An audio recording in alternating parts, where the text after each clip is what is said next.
The gold band caught the afternoon light as Eliza Morgan placed her mother's ring on the worn counter of Dawson's General Store, her hand trembling so badly she had to press her palm flat against the wood to steady herself. The year was 1876, and the dusty town of Silver Creek, Montana Territory, had seen its share of desperate people, but the young woman standing before Samuel Dawson looked like desperation personified. Her calico dress hung loose on her thin frame, and dark circles shadowed her eyes, making her look older than her 22 years. Samuel picked up the ring with thick fingers, holding it to the light streaming through the store's grimy window. The band was simple but well made, with a small ruby that glowed like an ember in the sun. "How much you asking?" Samuel's voice carried the flat tone of a man who had made too many deals with people who had nothing left to bargain with. "Whatever you think is fair," Eliza said, her voice barely above a whisper. "I need medicine. My father, he has pneumonia. Dr. Patterson says without the proper treatment, he will not last another week." Samuel turned the ring over in his palm, calculating.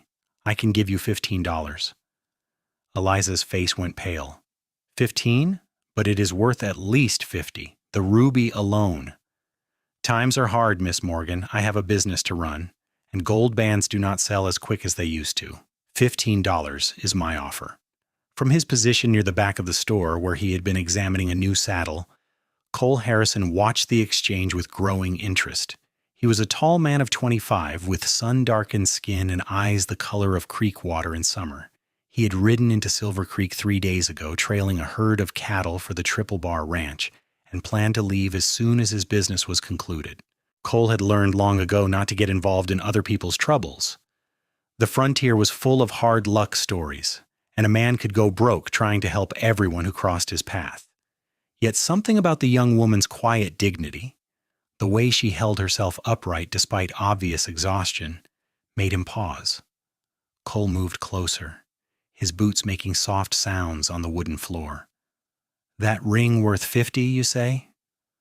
Eliza turned, startled by the stranger's voice. She found herself looking up at a man who seemed to fill the narrow aisle between the shelves of goods. He wore dusty trail clothes and a wide-brimmed hat pushed back on his head, revealing dark hair that needed cutting. His face was weathered but handsome, with the kind of strong features that spoke of someone who spent his life outdoors. There was something in his eyes, though, a directness that made her catch her breath. "My mother said it was worth that much when my father gave it to her," Eliza said, lifting her chin. "But I understand that Mr. Dawson must make a profit."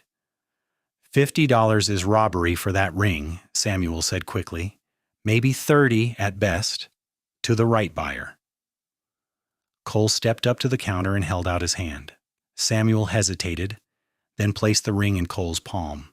The cowboy examined it with the careful attention of someone who knew quality when he saw it. His own mother had worn a ring much like this one, simple but precious, a symbol of everything his parents had built together before fever took them both. He remembered watching his mother touch that ring when she was thinking, turning it around and around her finger as she worked out problems in her head. "I will give you $60 for it," Cole said, looking directly at Eliza. Her eyes widened. "60? But that is more than I expected." "It is a fair price." Cole reached into his vest pocket and pulled out a leather wallet, counting out the bills with steady hands. He had been paid well for his last cattle drive, and the money meant less to him than it clearly did to this young woman. "Medicine money, you said?" "Yes, for my father. He is very ill." Cole handed her the money, watching as she clutched the bills like a lifeline. Her hands were work-roughened, he noticed, the hands of someone who knew hard labor. There was dirt under her nails and calluses on her palms. Whatever her circumstances, Eliza Morgan was not afraid of working for what she needed. "Thank you," she whispered, and there were tears in her eyes now. "Thank you so much. You have no idea what this means." "I reckon I do," Cole said softly. He closed his fingers around the ring, feeling the smooth metal warm against his skin. "You go get that medicine now. Do not waste time." Eliza nodded and turned toward the door, then paused and looked back. "What is your name?" I should know who to thank in my prayers. Cole Harrison, ma'am. I am Eliza Morgan. My father is Joseph Morgan. We have a homestead about 5 miles east of town near Willow Creek. She hesitated as if wanting to say more, then seemed to think better of it and hurried out into the dusty street. Samuel Dawson shook his head as the door swung shut behind her. You paid too much for that ring, Harrison. I could have gotten it for you for half that price if you had waited. I was not buying it from you, Cole said, slipping the ring into his pocket. He paid for the saddle he had been examining and carried it out to where his horse waited, tied to the hitching post. The gelding, a strong buckskin named Dusty, nickered softly as Cole approached. He strapped the saddle to Dusty's back alongside his bedroll and stood for a moment in the shade of the store's overhang, watching the street.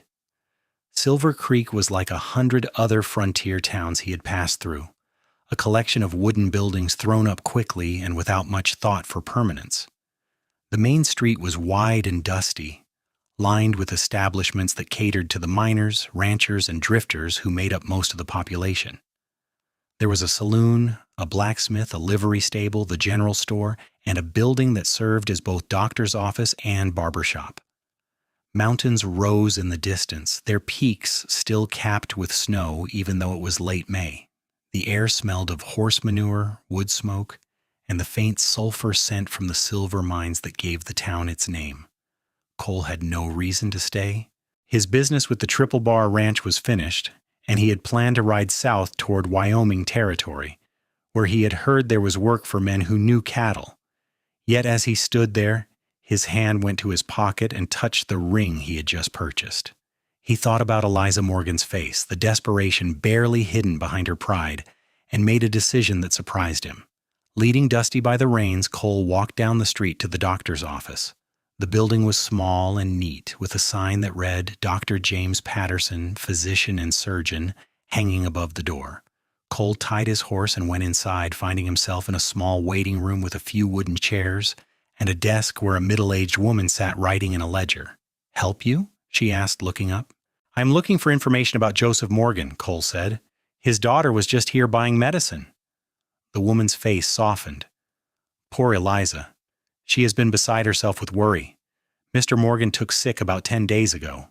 Started as a cold, but it settled in his lungs. The doctor has been out to their place twice, but without proper medicine, there's not much he can do." "What kind of medicine does he need?" "Quinine and some other things for the fever and congestion. The doctor can tell you more, but he is with a patient right now." Cole nodded and took a seat, his hat resting on his knee. He did not have to wait long before a door opened and Dr. Patterson emerged, a thin man in his 50s with wire-rimmed spectacles and tired eyes. He was speaking to an old miner who shuffled out past Cole, and then the doctor turned his attention to his new visitor. "What can I do for you, young man?" "I wanted to ask about Joseph Morgan. His daughter just bought medicine from the general store." Dr. Patterson's expression grew serious. "Did she manage to get enough money? I told her what she needed, but I was not certain she could afford it. The Morgan family has had a hard time of it. Joseph lost most of his livestock to disease last winter, and they have been struggling ever since." "She sold her mother's ring," Cole said. "Got enough for the medicine and then some." The doctor sighed and shook his head. That ring was all she had left of her mother. Margaret Morgan died 4 years ago, and Eliza treasured that ring. But she loves her father more, I suppose. She is a good girl, that one. Works harder than most men I know, trying to keep that homestead running. Is Morgan going to make it? If he gets the medicine in time, and if Eliza can keep him comfortable, he has a fighting chance. But it will be touch and go for the next few days. Pneumonia is a killer out here, especially for a man in his 50s who has been working himself to the bone. Cole stood, settling his hat back on his head. "Thank you, doctor. I appreciate the information." "You're welcome. Are you a friend of the family?" "No, just someone passing through who happened to be in the right place at the right time." But as Cole walked back out into the afternoon sunlight, he wondered if that was entirely true. He had been in plenty of right places at plenty of right times and had always managed to keep riding without looking back. This time felt different, though he could not say exactly why. Maybe it was the way Eliza had held herself with such dignity even as she parted with her most precious possession. Maybe it was the memory of his own mother's ring, long since lost in the chaos that followed his parents' deaths. Or maybe it was something else entirely, something he was not quite ready to name. He collected Dusty and rode slowly out of town, following the rutted wagon road that led east. The landscape around Silver Creek was beautiful in a harsh sort of way. All rolling grassland dotted with sage and wildflowers, cut through with creeks lined by willow and cottonwood trees. The mountains stood like sentinels to the west, and overhead the sky stretched endlessly blue. Cole had always loved this country, the wild openness of it, the sense that a man could ride for days and never see another soul. It was a hard land that demanded strength from those who tried to tame it, but for those who could meet its challenges, it offered a freedom found nowhere else. About 5 miles from town, just as Eliza had said, Cole spotted a narrow track leading off the main road toward a line of willows that marked a creek. He turned Dusty onto the track and rode slowly, taking in the details of the Morgan homestead as it came into view. The place was small but well kept, with a log cabin that looked sturdy despite its weathered appearance. There was a barn that had seen better days, its roof patched in several places, and a corral that held 2 horses and a milk cow. A vegetable garden grew beside the cabin, the plants showing the careful attention of someone who understood that every bit of food mattered. Chickens scratched in the dirt near the barn, and somewhere a dog barked. Cole reined in Dusty near the cabin and dismounted, looping the reins over a fence rail. Before he could knock, the door opened, and Eliza stood there, her eyes wide with surprise and something that might have been alarm. "Mr. Harrison, what are you doing here?" Cole reached into his pocket and pulled out the ring, holding it out to her. "I came to return this." Eliza stared at the ring as if it were a snake that might strike. "I do not understand. You bought it fairly. It is yours now." "I did not buy it because I wanted a ring," Cole said gently. "I bought it because you needed the money and that shopkeeper was trying to cheat you. But this ring belongs to you. It was your mother's, and you should not have to lose it just because your father is sick and the world is harder than it ought to be. But the money, keep the money too. Consider it a loan if that makes you feel better. You can pay me back when your father is well and you have had a good harvest." Eliza's eyes filled with tears, and for a moment Cole thought she might break down entirely. Instead, she straightened her shoulders and met his gaze with a directness that matched his own. "Why would you do this for strangers? You do not know us. We could take your money and never pay you back, and you would have no way to find us." "I know where you live," Cole said with a slight smile, "and I reckon I am a pretty good judge of character. You are not the type to cheat anyone, Miss Morgan." "You are right about that, but it still does not explain why you would help us." Cole was quiet for a moment, trying to put into words something he did not fully understand himself. "My folks died when I was 17, he finally said. "Fever took them both within a week of each other. I had to sell everything they owned just to bury them proper and get myself set up with a horse and saddle so I could find work. I sold my mother's ring to a jeweler in Kansas City, and I have regretted it every day since. I do not want you to live with that same regret." Something shifted in Eliza's expression, a softening that made her look younger and more vulnerable. She reached out slowly and took the ring from his palm, her fingers brushing against his. The touch was brief but electric, and Cole felt it all the way to his bones. Eliza closed her hand around the ring and brought it to her chest, holding it over her heart. "Thank you," she whispered. "I do not know how I can ever repay you for this kindness. Just take care of your father and get him well. That is payment enough." From inside the cabin came a sound, a cough followed by a weak voice calling out.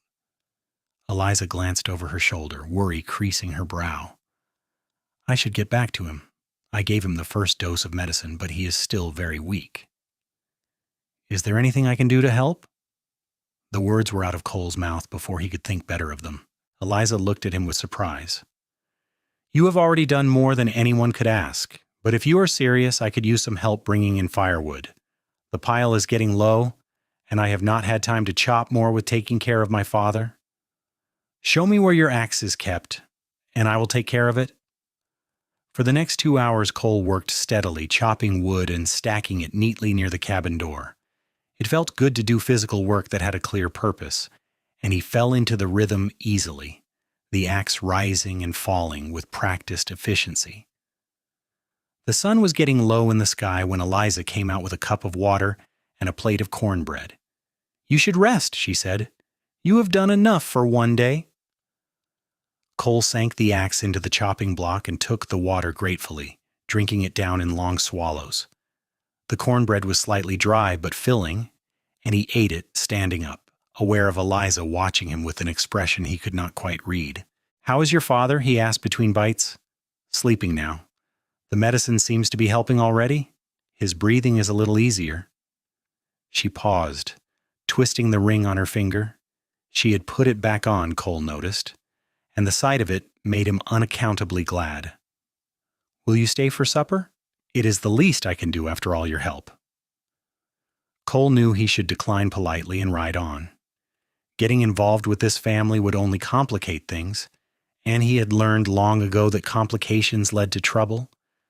But looking at Eliza, at the hope and gratitude in her eyes, he found himself nodding. "I would be honored, ma'am, thank you." "Please, call me Eliza. After everything you have done, formality seems silly." "Then you should call me Cole." They smiled at each other, and in that moment something passed between them, an understanding that went beyond words. Cole felt it in his chest, a warmth that had nothing to do with the physical exertion of chopping wood. He had known pretty girls before, had even courted a few in his wandering years, but none of them had ever made him feel quite like this. Supper was simple but good, consisting of fried potatoes, the last of some preserved venison, and fresh biscuits that Eliza somehow managed to make despite spending most of the day nursing her father. They ate at a small table near the fireplace, and Cole found himself relaxing in a way he had not in months. Eliza was easy to talk to, with a quick mind and a sense of humor that occasionally broke through her worry. She asked about his work trailing cattle, and he told her stories of life on the trail, the dust and danger and occasional beauty of moving a herd across open country. "It sounds like a hard life," Eliza said, pouring more coffee into his cup. "It is, but it is honest work, and I like being outdoors. I never was much for staying in one place." "Have you never wanted to settle down? Get a place of your own?" Cole considered the question, turning his coffee cup in his hands. "I used to think about it back when my folks were alive. We had a small farm in Missouri, nothing fancy, but it was home. After they died, though, I just wanted to keep moving. Seemed easier than staying still and remembering what I had lost." "I understand that feeling," Eliza said softly. "After my mother passed, there were times I wanted to run away from this place, just ride off and never look back. But my father needed me, and I could not abandon him. Now I'm glad I stayed. This homestead is hard work, but it is ours. We built something here." They talked until full dark had fallen, and the cabin was lit only by the fire and a single lantern on the table. Eventually Cole rose, knowing he had already stayed longer than he should have. "I ought to be going. Is there a good place nearby where I can make camp for the night?" "You could sleep in the barn if you like," Eliza offered. "It is not much, but it is warm and dry and better than sleeping on the ground." "I have slept in worse places," Cole said with a grin. "Thank you." He checked on his father before showing Cole to the barn, leading him with a lantern that cast dancing shadows across the yard. Inside the barn, she pointed out a ladder leading to a loft where hay was stored. "You can make your bed up there. The hay will be softer than the floor." "This is just fine for," Cole assured her. "Thank you for supper and for the hospitality." "Thank you for everything you have done for us. I still cannot quite believe it." They stood there in the lamplight, neither quite ready to say good night. Finally, Eliza broke the silence. "Will you be here in the morning?" "If you want me to be." "I do. There is more work that needs doing if you are willing. And I should check on the horses. I've been so busy with my father that I have not given them the attention they need." I am good with horses, Cole said. I will take a look at them first thing. Eliza smiled, and it transformed her face, making her beautiful in a way that had nothing to do with regular features or fine clothes. It was a beauty that came from within, from strength and kindness and an unbreakable spirit. Cole found himself wanting to make her smile like that again. Good night, Cole. Good night, Eliza. He watched her walk back to the cabin, the lantern light growing smaller until she disappeared inside. Then he climbed up to the loft and spread out his bedroll in the sweet-smelling hay. Through the barn's open loft door, he could see stars scattered across the sky like diamonds on black velvet. Somewhere an owl hooted, and one of the horses below shifted in its stall. Cole lay back with his hands behind his head, the ring he had returned resting in his vest pocket where he had placed it after Eliza put it back on her finger. No, that was wrong. She was wearing it. He had seen it on her hand. So why did his pocket feel heavier? He reached in and pulled out not the ring but his money wallet and realized with amusement that Eliza must have slipped something into his pocket when she wasn't looking. He would have to tease her about being a pickpocket tomorrow. But as he drifted off to sleep, warm and surprisingly content, Cole knew that tomorrow had already become part of his plans in a way that yesterday had not. He was not riding on just yet. Silver Creek and the Morgan homestead had a hold on him now, though whether it was the place or the woman who lived there, he could not quite say. Morning came with the crowing of a rooster and pale light filtering through the barn's cracks. Cole woke feeling more rested than he had in weeks and climbed down from the loft to check on the horses. As Eliza had said, they needed attention. Their hooves wanted trimming, and their coats could use a good brushing. He was working on the first horse, a gentle mare with kind eyes, when Eliza appeared in the barn doorway with a basin of water and a towel. "I thought you might want to wash up before breakfast," she said. "You're up early." "I have been up since before dawn. My father had a rough night, but his fever is broken. Dr. Patterson said that was a good sign." "That is good news." Cole took the basin and washed his hands and face, the cold water shocking him fully awake. "How are you holding up?" "Tired, but hopeful. For the first time since he got sick, I think he might actually recover." She leaned against the barn door, watching him work. "You are good with horses." "I have spent most of my life around them. Horses make more sense to me than people sometimes." "I know what you mean. My mother used to say that horses never lie to you. If they like you, they show it. If they do not, they show that too. People are more complicated." Cole moved to the second horse, running his hands down its legs to check for problems. "Your mother sounds like she was a wise woman." "She was. I miss her every day. But at least I have the ring to remember her by. Thanks to you." Eliza touched the band on her finger, a gesture Cole suspected had become habit. "I know you said not to worry about paying you back, but I meant what I said. We will find a way." "I am not worried about it, but if it makes you feel better, I have an idea. I could stay on for a while, help you get the homestead back in order while your father recovers. You need someone to handle the heavy work, and I need a place to stay for a bit. We could call it even." Eliza's eyes lit up. "Would you really do that? Stay here and help us?" "If you will have me. I was not planning to be anywhere particular, and I like it here. The country is pretty, the company is good, and your cooking is not half bad." She laughed, and the sound was like music in the quiet barn. "My cooking is better than not half bad, and you know it. Those biscuits last night were perfect." "They were pretty good," Cole admitted with a grin. "So what do you say? Do we have a deal?" "We have a deal, but I'm still paying you back the money eventually." "We will argue about that later. For now, why do not you show me what needs doing around here?" The list was long. Fences needed mending, the roof of the barn needed patching, the garden needed weeding, and a dozen other small tasks had piled up during Joseph Morgan's illness. Cole threw himself into the work with the same steady determination he brought to everything, and Eliza worked alongside him whenever she could spare time from nursing her father. They fell into an easy partnership, moving around each other with the kind of coordination that usually took much longer to develop. As the days passed, Joseph Morgan slowly began to recover. By the end of the first week, he was sitting up in bed and taking solid food. By the end of the second week, he was able to walk around the cabin for short periods, though he tired easily. Cole met him for the first time on a sunny afternoon when Eliza brought her father outside to sit in the shade and get some fresh air. Joseph Morgan was a tall man, though his illness had left him gaunt and weak. He had the same direct gaze as his daughter, and the same quiet dignity. His hair was more gray than brown, and his face was deeply lined from years of sun and hard work, but there was strength in him still, the kind that came from surviving more than one man's share of hardship. "So you are the cowboy who bought my daughter's ring," Joseph said as Cole approached, wiping his hands on his pants after finishing work on the fence. "Yes, sir. Cole Harrison." Joseph Morgan.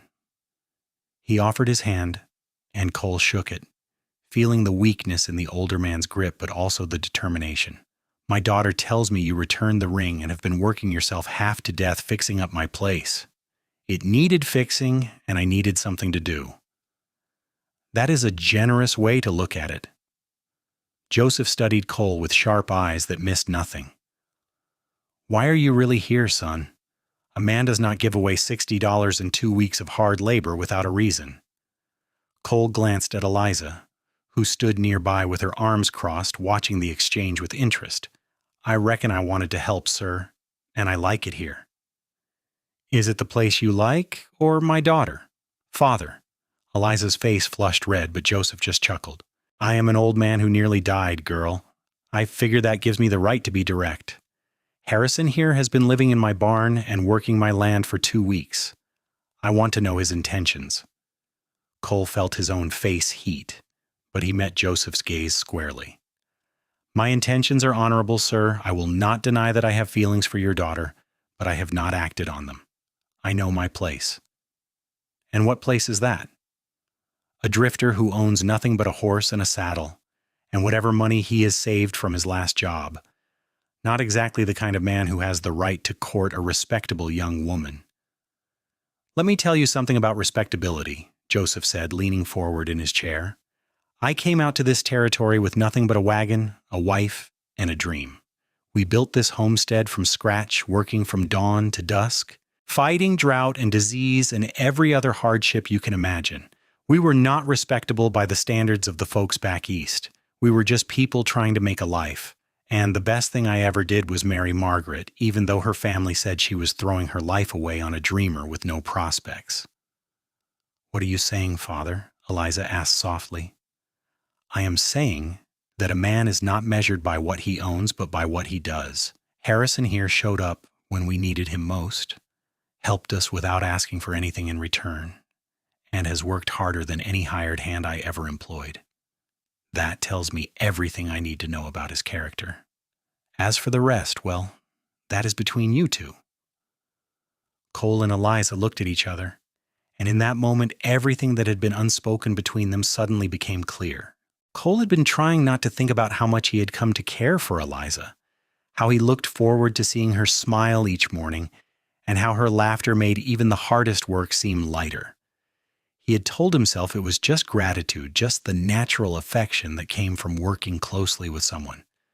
But looking at her now, with the sunlight catching the copper highlights in her brown hair and her eyes soft with something that looked like hope, Cole knew he had been lying to himself.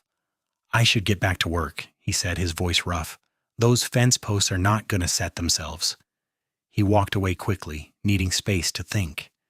Behind him, he heard Eliza say something to her father in a low voice, but he could not make out the words. His heart was pounding like he had run a mile, and his hands were shaking slightly. This was dangerous territory. Falling for Eliza Morgan meant putting down roots, meant giving up the freedom of the open trail for the responsibility of a homestead. It meant becoming someone who belonged somewhere, and Cole had not belonged anywhere in 8 years. But it also meant waking up every morning to Eliza's smile. It meant building something that lasted, something that mattered. It meant having a home again. Cole drove fence posts with more force than necessary, working off the confusion and fear and hope that churned in his gut. By the time the sun started to sink toward the mountains, he had finished the entire western fence line and was exhausted enough that thinking was difficult. He was coiling rope near the barn when Eliza found him. "You have been avoiding me," she said without preamble. "No, I have been working." "You have been working like a man running from something. Was it what my father said?" Cole set down the rope and turned to face her. "Your father gave me permission to court you, Eliza. That is a gift I do not deserve and do not know what to do with." "Why do not you deserve it?" "Because I am nobody. I have no land, no prospects, nothing to offer you but hard work and uncertainty." Eliza stepped closer, and Cole could smell the faint scent of lavender that clung to her hair. "You gave me back my mother's ring when you could have kept it or sold it. You stayed to help us when you could have ridden on. You have worked yourself to exhaustion fixing our home. How can you say you have nothing to offer?" "That is not the same as being able to provide for a wife and family." "So you have thought about it, about us being married." Cole ran a hand through his hair, frustrated and flustered in a way he had not been since he was a boy. "Of course I have thought about it. I think about it all the time. But thinking and doing are different things. I cannot ask you to marry me when I do not even know where I will be next month." "Then stay. Work the homestead with me and my father. When he is strong enough, we can build onto the cabin, add a room. This land can support more than it does now. We could run cattle, maybe breed horses. There is opportunity here if you want it." "What about what you want?" Cole asked quietly. "Do you want me to stay, Eliza? Really?" She looked at him for a long moment, her eyes searching his face. Then she reached up and touched his cheek with her work-roughened hand, and the tenderness of the gesture nearly broke him.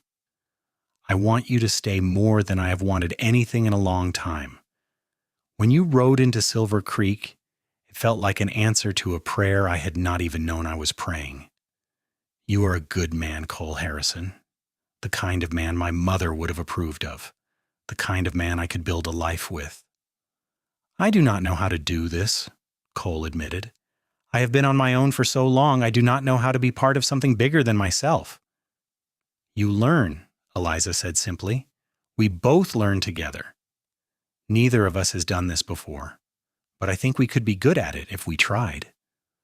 Cole covered her hand with his own, pressing it against his cheek. "I am scared," he said, the words coming out before he could stop them. "I am scared that I will fail you, that I will not be enough." "You are already enough. You just have to believe it." They stood there in the gathering dusk, the mountains dark against the purple sky and the first stars beginning to appear. Somewhere a night bird called, and the horses moved quietly in their stalls. Cole felt something shift inside him, like a door opening onto a room he had kept locked for 8 years. It was terrifying and exhilarating at the same time. "I will stay," he said. "If you are sure this is what you want, I will stay and do my best to build something good here with you."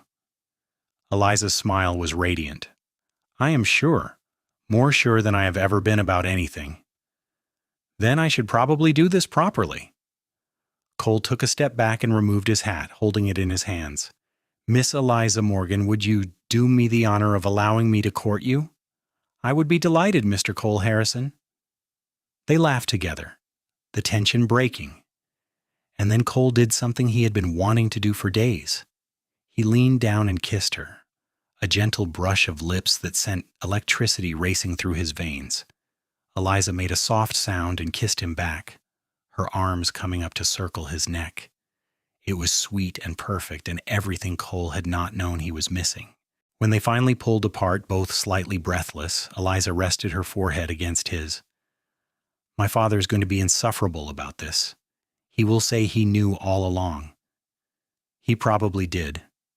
Your father is a smart man. He likes you. That means a lot to me." "I like him too, and I will do everything in my power to prove myself worthy of you both." "You already have," Eliza said, kissing him again. The next few weeks passed in a blur of work and stolen moments together. Cole threw himself into improving the homestead, driven by a purpose he had not felt since before his parents died. He repaired the barn roof, built new stalls for the horses, and helped Eliza plant a larger garden than she had managed the year before. Joseph recovered steadily, gaining back his strength day by day, and by mid-June he was able to work alongside Cole for a few hours at a time. The three of them made a good team. Joseph had the experience and knowledge of the land. Cole had the strength and skills of a man who had spent years working cattle and horses, and Eliza had the determination and practical wisdom that kept everything running smoothly. They fell into routines that felt comfortable and right, eating meals together, working side by side, and spending evenings on the porch talking about plans for the future. Cole and Eliza's courtship progressed slowly, with all the proper attention to respectability that Joseph insisted upon. But there were moments stolen here and there, kisses behind the barn, hands held while walking along the creek, quiet conversations under the stars that lasted until the lantern burned low. Cole learned that Eliza loved poetry, though she had few books, and that she could whistle any tune she heard. Eliza learned that Cole had a beautiful singing voice he was too shy to use around others, and that he whittled small animals out of wood when he needed to think. In July, Cole rode into town to buy supplies and ran into Dr. Patterson outside the general store. The doctor greeted him warmly, shaking his hand with genuine pleasure. "Harrison, good to see you. How is the Morgan family doing?" "Very well, sir. Joseph is nearly back to his full strength, and the homestead is in better shape than it has been in years."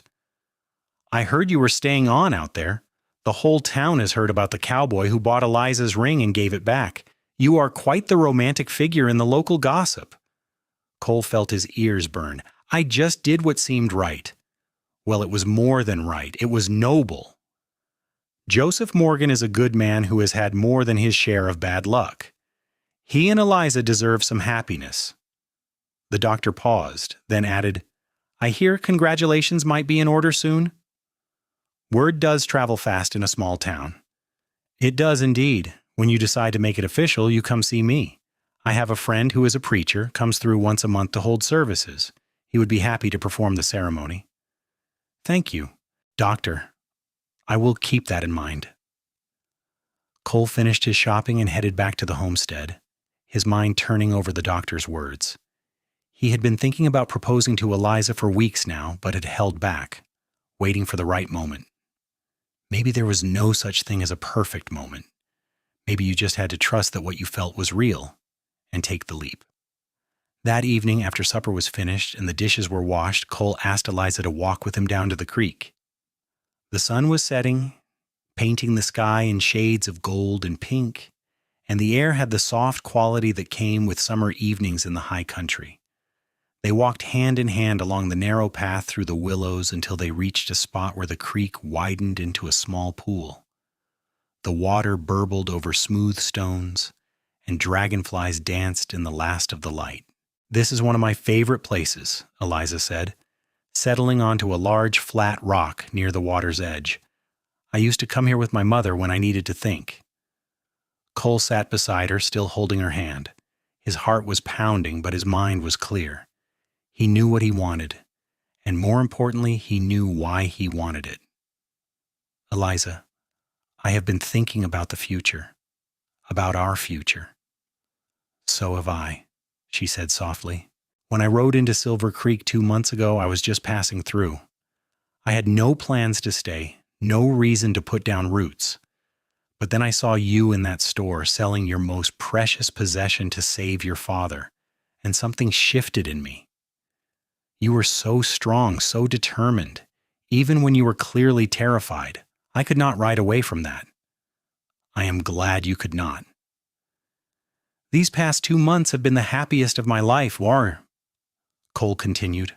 "Working the homestead, getting to know you and your father, building something that matters, I feel like I have finally found the place I belong, and that place is here, with you."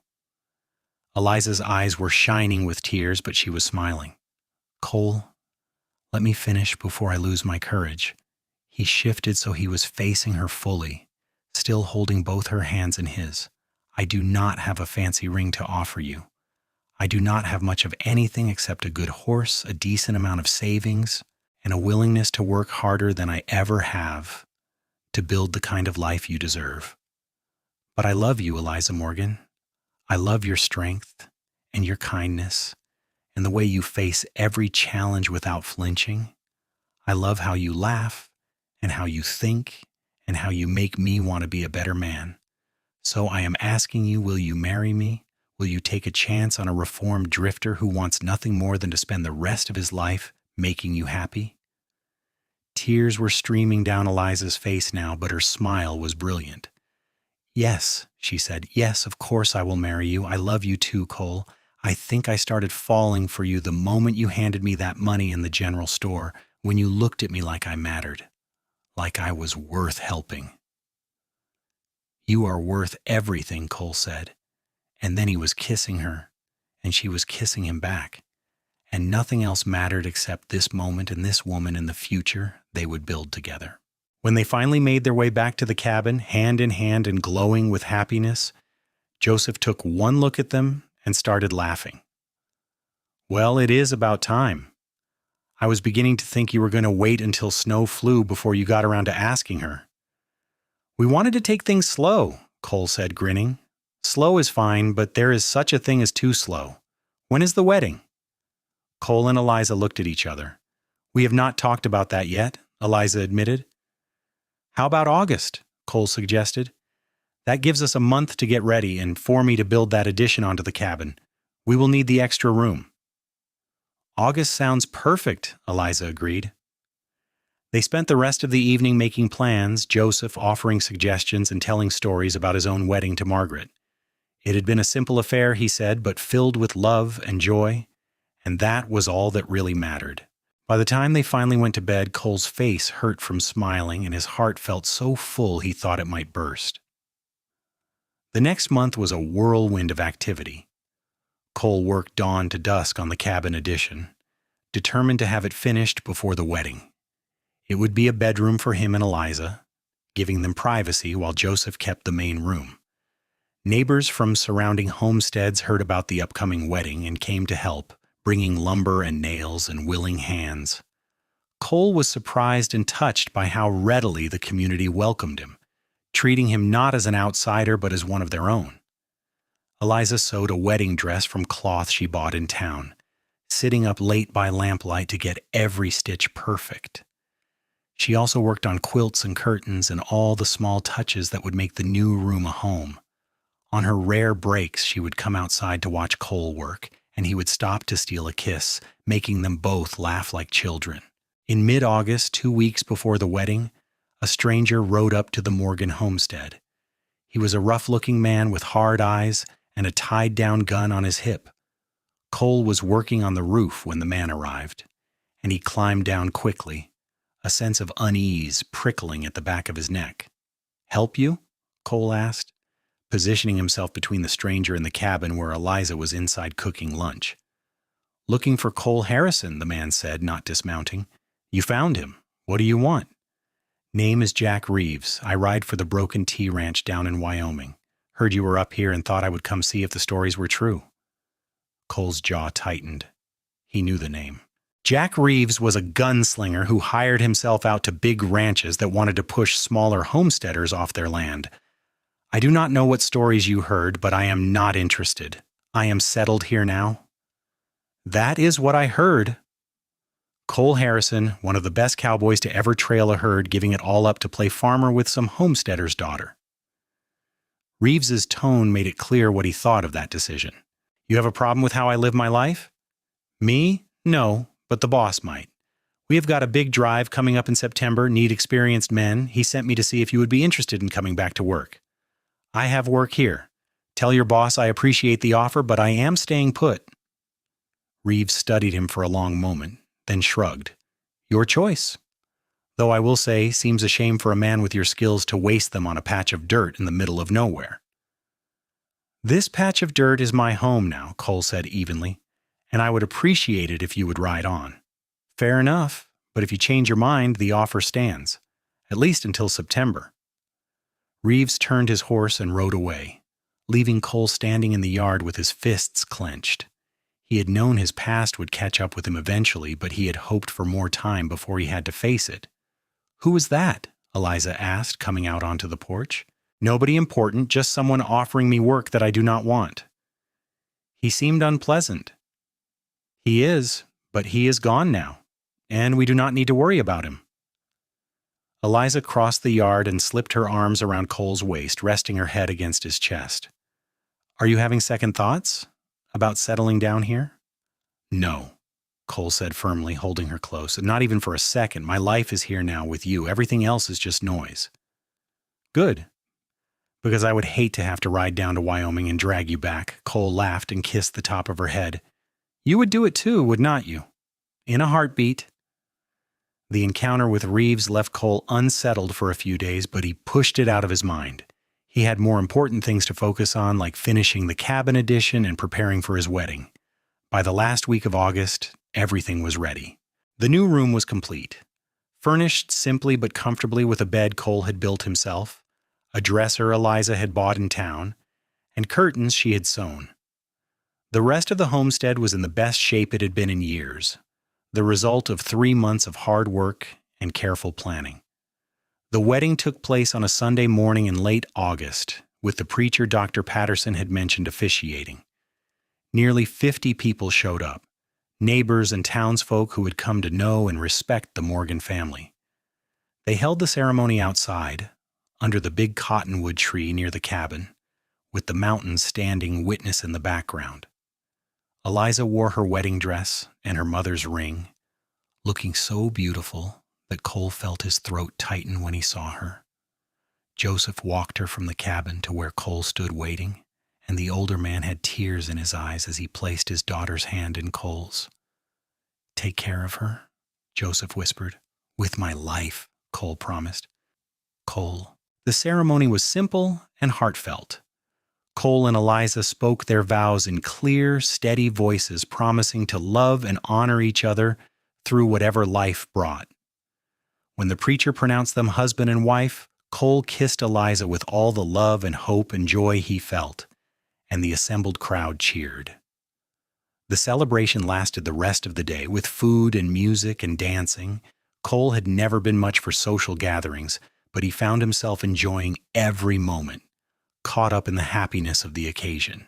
He danced with Eliza until his feet hurt, laughed with the neighbors who had become friends, and thanked Joseph more than once for giving his blessing to the marriage. As the sun set and guests began to drift away, Cole and Eliza finally retreated to their new room. Cole closed the door behind them and leaned against it, looking at his wife in the lamplight. His wife. The words still did not seem quite real. "Hello, husband," Eliza said, smiling shyly. "Hello, wife," Cole replied, crossing to her and taking her hands. "Are you happy?" "Happier than I ever thought possible. Are you?" "More than I can say." He touched her face gently, tracing the line of her jaw with his thumb. "I will spend the rest of my life trying to deserve you." "You already deserve me. We deserve each other, and we are going to build something amazing together." "Yes, we are," Cole agreed. And then there were no more words, only the sweetness of holding each other close and the promise of all the days to come. The months that followed were a time of contentment and hard work.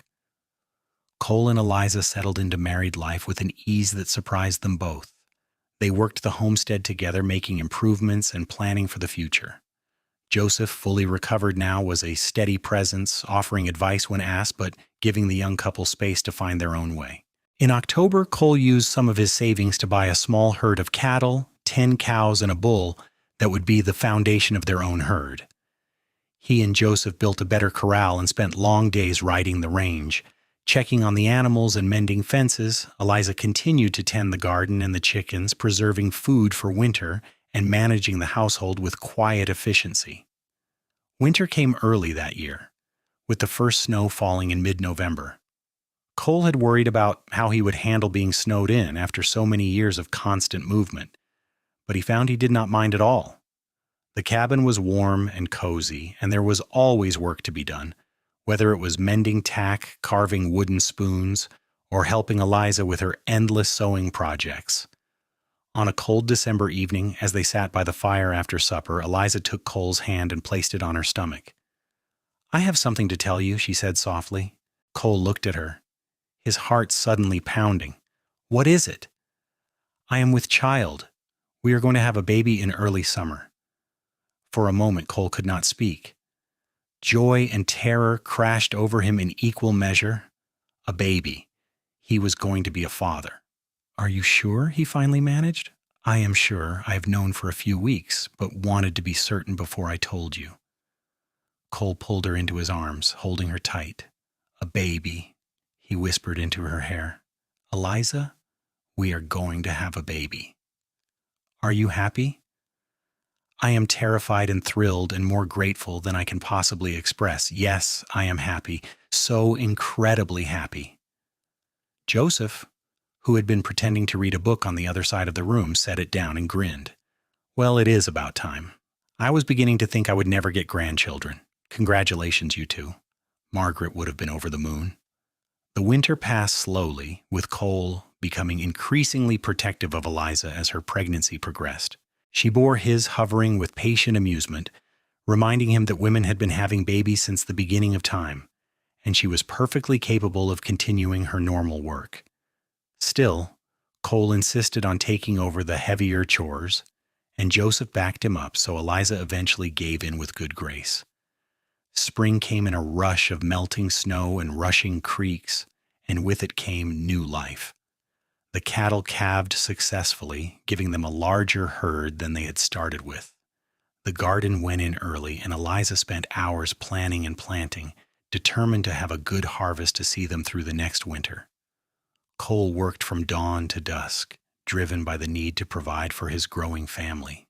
In early June, on a warm night when the moon was full and the coyotes were howling in the hills, Eliza went into labor. Cole rode into town for Dr. Patterson while Joseph stayed with Eliza, and by the time they returned, she was well along.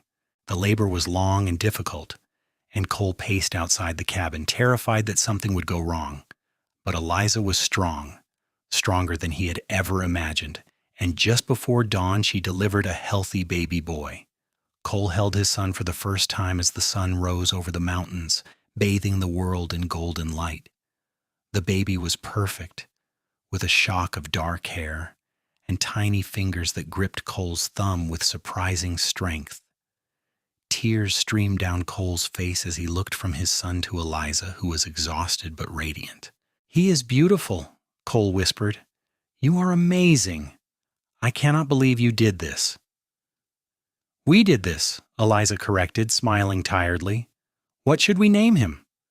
Cole thought for a moment, then said, "What about Joseph, after your father? Joseph Cole Harrison." "I love it," Eliza said. "Do you think Father will approve?" "I think he will be honored." Indeed, when they told Joseph the baby's name, the older man broke down and cried, overcome with emotion.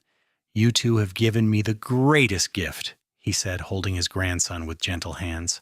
"Margaret would have loved him so much." Little Joseph was a good baby, healthy and happy, with a temperament that suggested he had inherited his mother's calm nature rather than his father's more intense personality. Cole threw himself into fatherhood with the same determination he brought to everything else, learning to change diapers and soothe a crying infant with unexpected skill. He sang his son to sleep every night, the lullabies his own mother had sung to him, and found healing in the simple act of caring for this tiny life. As summer turned to fall and fall to winter again, the Harrison family thrived. The homestead prospered, with a growing herd of cattle and a successful harvest from the garden. Cole built a cradle for the baby and a rocking chair for Eliza, his carpentry skills improving with each project. Joseph, delighted with his grandson, spent hours telling the baby stories about his grandmother and the early days of the homestead. On a cold evening in January, almost 2 years after Cole had first ridden into Silver Creek, the 3 adults sat around the fire while baby Joseph slept in his cradle. Cole was whittling a small horse for his son. Eliza was sewing a new shirt, and Joseph was smoking his pipe and staring into the flames. "You know," Joseph said suddenly, I have been thinking about the future, about what happens to this place after I'm gone." "Father, do not talk like that," Eliza said. "You have many good years ahead of you." "Maybe so, but a man likes to know his affairs are in order. I have been to see the lawyer in town, and I've had papers drawn up. When I die, the homestead goes to you and Cole jointly. It will always be the Morgan place, but it will be Harrison run, and that suits me just fine." "Joseph, you do not have to—" Cole started, but the older man held up his hand. "Yes, I do. You have earned it, son. You came to us when we needed help most, and you have proven yourself 100 times over. This land should belong to the people who work it and love it. That is you two. And someday when you are as old as I am, you will pass it on to young Joseph and whatever other grandchildren I am fortunate enough to have." Cole set down his whittling and went to shake Joseph's hand, his throat too tight for words. Eliza came over and hugged her father, and for a moment the three of them stood together, bound by love and shared purpose. "Thank you," Cole finally managed, "for everything, for trusting me, for welcoming me into your family, for giving me a home when I did not even know I needed one." "Thank you for giving my daughter the life she deserves," Joseph replied, "and for making me a grandfather. I reckon we are even." The years continued to pass, bringing both challenges and joys. There were droughts and early frosts, sick cattle and broken equipment, all the trials that came with homesteading in Montana Territory. But there were also good times, bountiful harvests and healthy calves, quiet evenings on the porch, and lively dinners with neighbors. Cole and Eliza's love deepened with each passing year, growing from the passionate romance of their early days into something steadier and more profound, a partnership built on mutual respect and shared dreams. In the spring of 1879, Eliza announced she was pregnant again, and this time the pregnancy was easier. In November, she gave birth to a daughter they named Margaret, after Eliza's mother. The little girl had her mother's brown hair and her father's green eyes, and from the moment she was born, she had her grandfather wrapped around her tiny finger. Joseph Morgan lived to see 3 more grandchildren, 2 more boys, and another girl, before he passed away peacefully in his sleep in the winter of 1883. He was buried on a hill overlooking the homestead, with a view of the mountains he had loved and the land he had helped to tame. Cole and Eliza mourned him deeply, but they took comfort in knowing he had died happy, surrounded by the family he cherished. As Cole stood at Joseph's grave on a clear winter day, Eliza beside him and their children gathered around. He thought about how much his life had changed since that afternoon in Dawson's general store. He had been a drifter then, a man with no ties and no purpose beyond the next job. Now he was a husband and father, a landowner and community member, a man with roots that went deep into the Montana soil. "Do you ever regret it?" Eliza asked quietly, as if reading his thoughts. "Giving up the freedom of the trail for this life?" Cole looked at her, at the silver starting to streak her hair and the lines that years of sun and laughter had etched around her eyes. She was more beautiful to him now than she had been on their wedding day, because now he knew the strength and grace and infinite kindness that lay beneath the surface. "Not for a single moment," he said. "This is where I belong. With you, with our children on this land. Everything I have ever wanted is right here. I love you, Cole Harrison. I love you too, Eliza Harrison. Always have, always will." They stood together as the sun set behind the mountains, painting the snow in shades of pink and gold. In the distance, they could hear their children playing, their laughter carrying on the cold air. The homestead stretched out below them, the cabin with its addition that had grown over the years into a proper house, the barn and corrals full of healthy livestock, the fenced fields waiting for spring planting. It was not an easy life.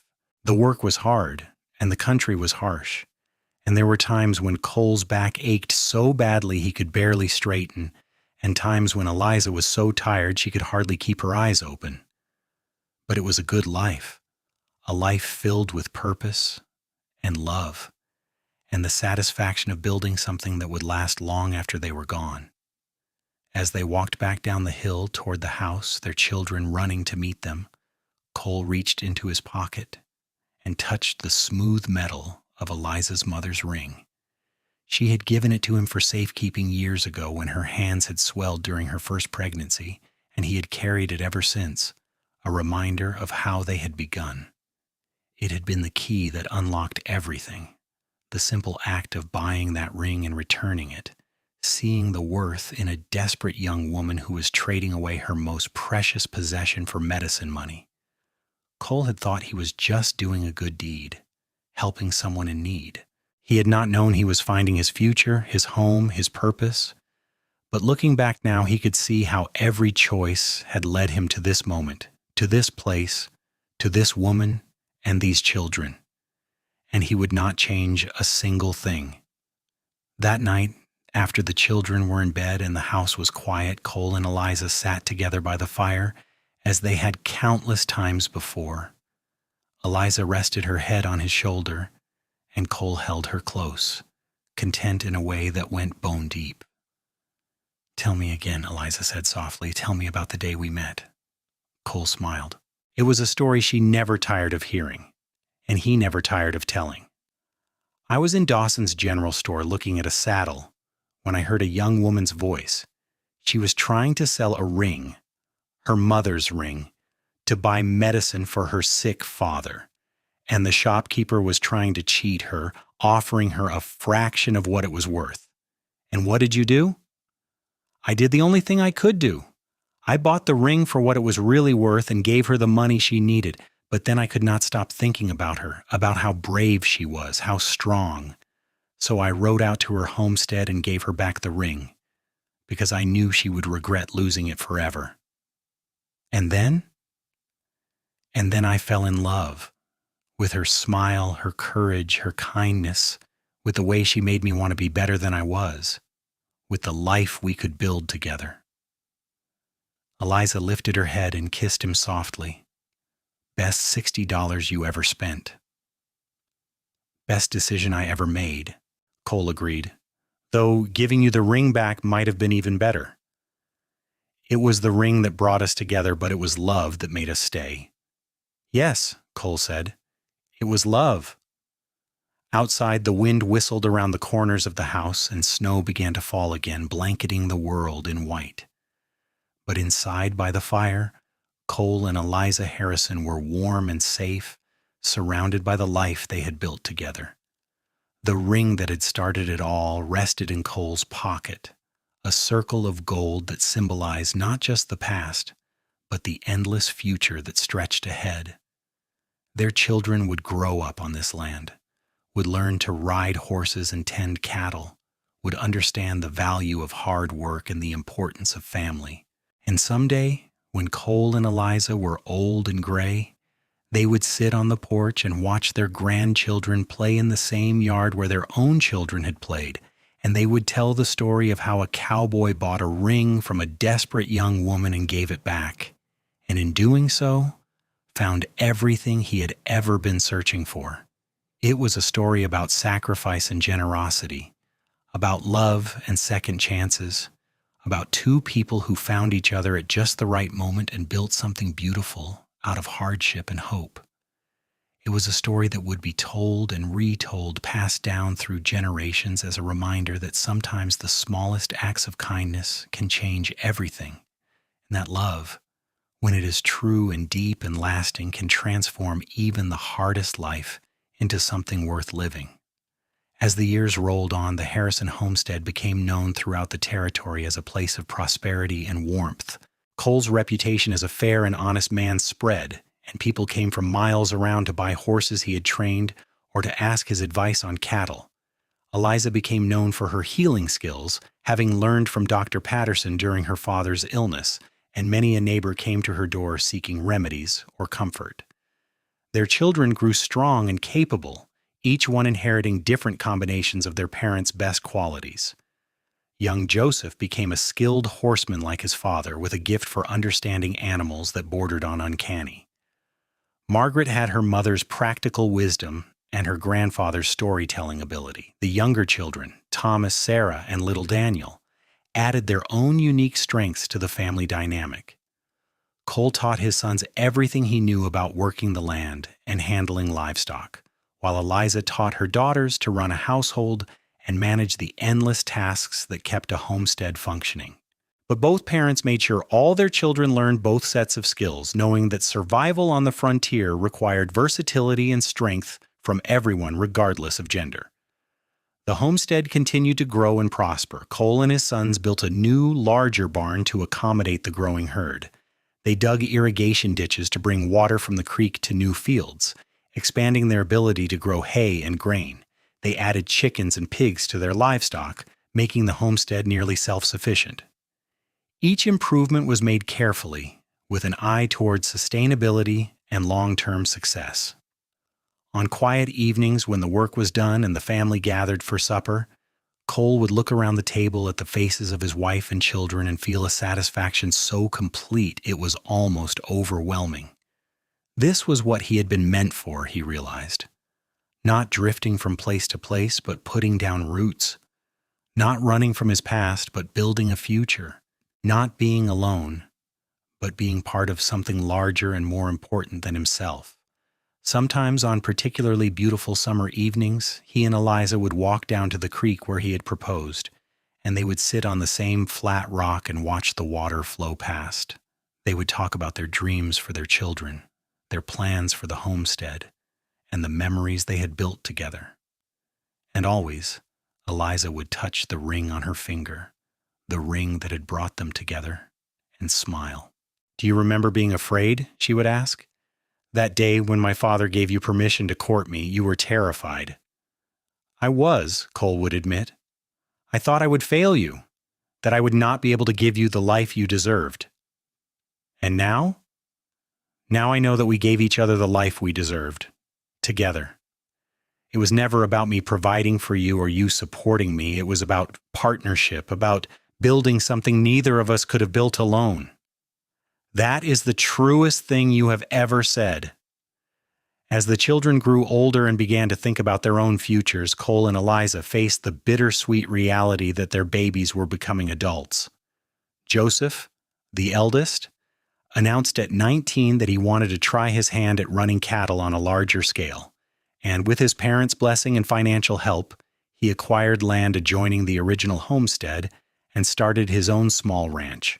Margaret, at 17, caught the eye of a young doctor who had recently moved to Silver Creek, and after a proper courtship, they married in the same spot under the cottonwood tree where Cole and Eliza had spoken their vows. It was hard to let them go, but Cole and Eliza took pride in knowing they had raised children who were ready to face the world with courage and integrity. And they still had Thomas, Sarah, and Daniel at home, keeping the house lively and the work distributed. In 1892, Montana achieved statehood, a momentous occasion that the whole territory celebrated. Cole and Eliza traveled to the capital with their children to witness the ceremony, and Cole found himself moved by the realization that he had helped build this new state. One fence post and one calf, and one planted seed at a time. He was no longer a drifter passing through someone else's land. He was a Montanan, with all the pride and responsibility that entailed. By the turn of the century, Cole was 50 years old, still strong and capable, but feeling the accumulated effects of decades of hard labor. His hands were gnarled from years of working in cold weather, and his back sometimes reminded him that he was no longer a young man, but he was content in a way that transcended physical comfort. He had built a legacy, not just in the land and livestock that bore the Harrison name, but in the children and now grandchildren who carried forward the values he and Eliza held dear. Eliza, at 47, had streaks of silver through her brown hair and laugh lines around her eyes, but Cole thought she had never been more beautiful. She moved through their home with quiet grace, managing the household and welcoming the steady stream of children and grandchildren who came to visit. She still wore her mother's ring every day, and it had become something of a talisman for the family, a symbol of love and sacrifice and the power of small acts of kindness.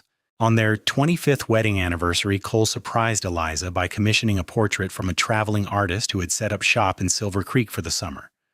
They dressed in their finest clothes and sat for the painting, surrounded by symbols of their life together, the homestead in the background, their children gathered around them, and prominently displayed on Eliza's hand, the ring that had started everything. When the portrait was finished, they hung it in the main room of the house, and it became a conversation piece for visitors and a source of pride for their descendants. The artist had captured something essential about Cole and Eliza, the love and partnership that had sustained them through good times and bad, the quiet strength that came from knowing they belonged to each other and to this land. "What do you think our children will remember most about us?" Eliza asked one evening as they sat looking at the portrait.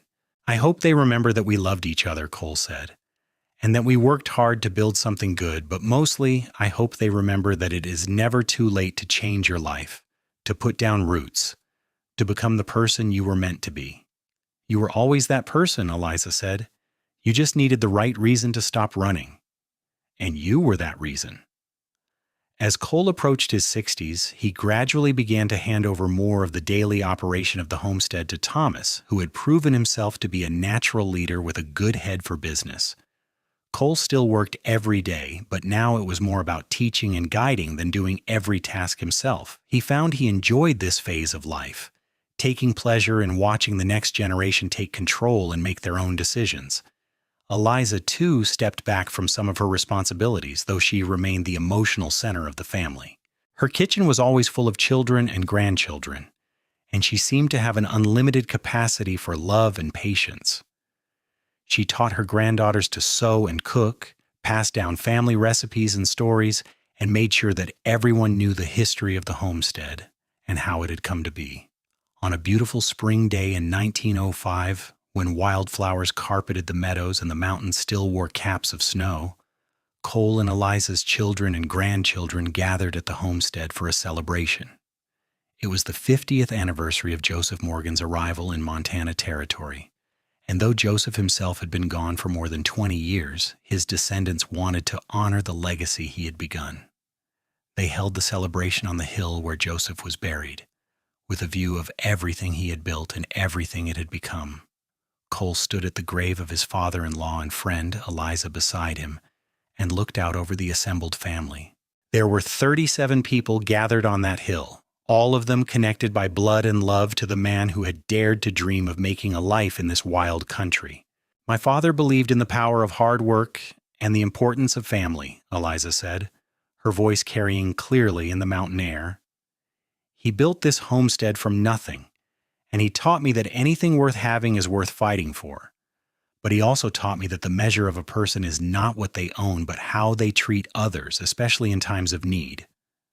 She turned to Cole, taking his hand.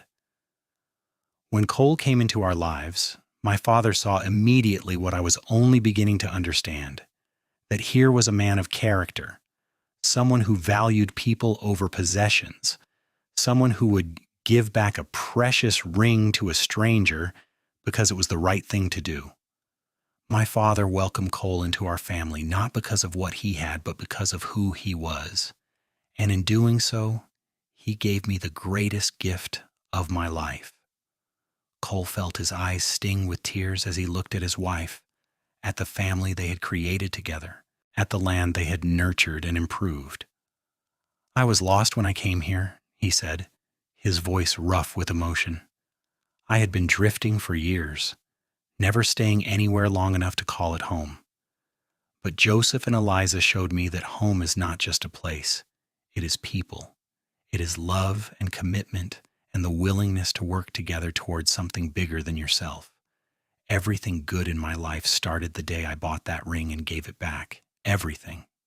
The family gathered closer, forming a circle around Cole and Eliza and Joseph's grave.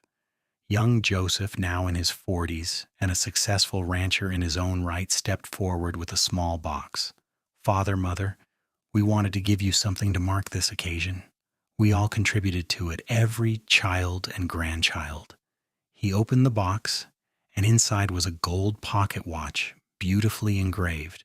Cole took it with trembling hands and read the inscription: "To Cole Harrison, who found his home by helping others find theirs, with love from your family." "It is beautiful," Cole managed to say. "Thank you, all of you." The celebration continued through the afternoon with food and music and the kind of laughter that comes from multiple generations enjoying each other's company. As the sun began to set and people started to drift away to their own homes, Cole and Eliza remained on the hill, watching the last light paint the mountains in shades of purple and gold. "We did it," Eliza said softly. "We built something that will last." "We did," Cole agreed, "and it started with a ring." "No," Eliza corrected gently. "It started with kindness. The ring was just the catalyst. What mattered was that you saw someone in need and helped them without expecting anything in return. That is the real story, Cole. Not the ring, but the kindness." Then I hope our grandchildren remember that. That the greatest gift you can give someone is to see them, really see them, and help them when they need it most. "They will remember," Eliza assured him. "We have made sure of it." Cole lived to be 74 years old, dying peacefully in his sleep in the winter of 1925. He was surrounded by family to the end. His children and grandchildren and even a few great-grandchildren gathered to say goodbye to the man who had become the cornerstone of their family. Eliza held his hand as he took his last breath, and though her heart was breaking, she took comfort in knowing that they had been granted 50 years together, 50 years of love and partnership and shared dreams. At his funeral, which was attended by nearly 200 people from all over Montana, person after person stood up to tell stories about Cole Harrison. They talked about his fairness in business dealings, his willingness to help neighbors in need, his skill with horses and cattle, and most of all, his unwavering devotion to his family. But the story that was told most often was the one about the ring, about how a young cowboy had bought a desperate woman's most precious possession and given it back, asking nothing in return, and how that single act of kindness had created a legacy that would endure for generations. Eliza lived another 12 years, dying at the age of 84 in the summer of 1937. She remained sharp and engaged until the end. The matriarch of a family that had grown to include over 60 direct descendants. On her deathbed, surrounded by as many children and grandchildren and great-grandchildren as could fit in the room, she told the story of the ring one last time. "Your grandfather was the best man I ever knew," she said, her voice weak but clear. "He taught me that love is not just a feeling, it is a choice you make every day. He chose me every day for 50 years, and I chose him, and together we built something beautiful. Promise me you will remember that. Promise me you will choose kindness, choose love, choose each other. That is the real legacy we are leaving you." They promised, and they kept that promise.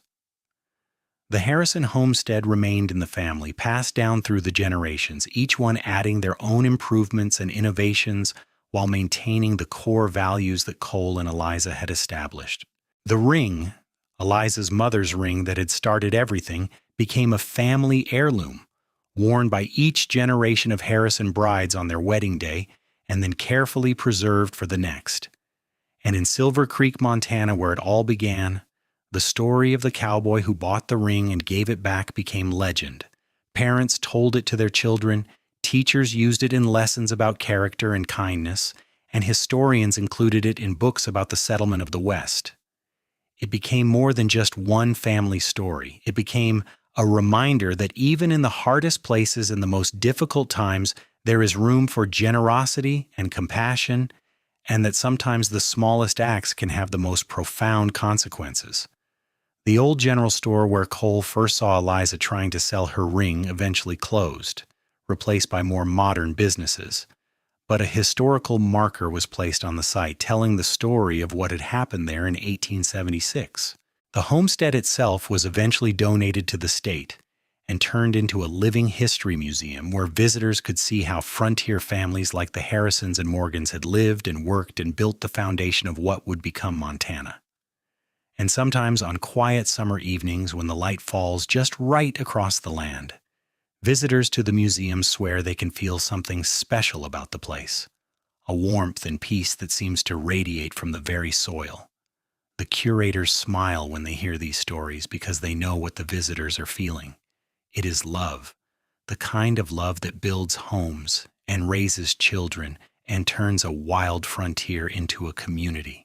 It is the legacy of Cole and Eliza Harrison, and it will endure as long as there are people who believe in the power of kindness and the strength of family. The ring itself is kept in a climate-controlled display case at the museum, still beautiful despite its age.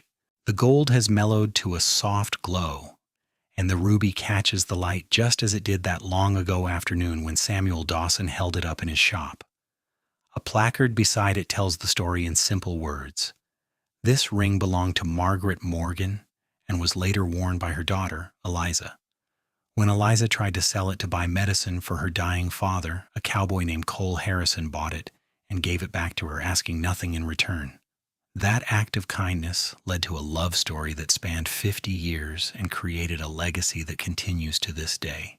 It reminds us that the most valuable things in life cannot be measured in money, but in love, in sacrifice, and in the courage to do what is right even when it costs us dearly.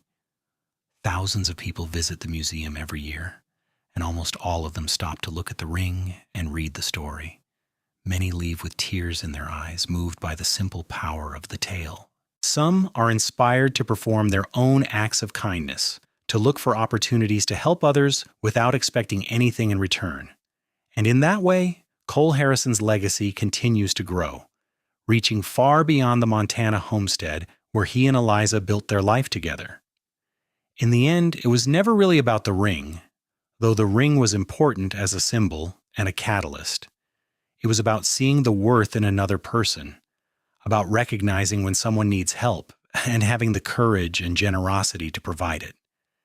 It was about Cole Harrison looking at a desperate young woman in a dusty frontier store and seeing not just her need, but her dignity, her strength, her value as a human being. It was about Eliza Morgan accepting help with grace while maintaining her pride, and then repaying that kindness with love and partnership and 50 years of shared dreams.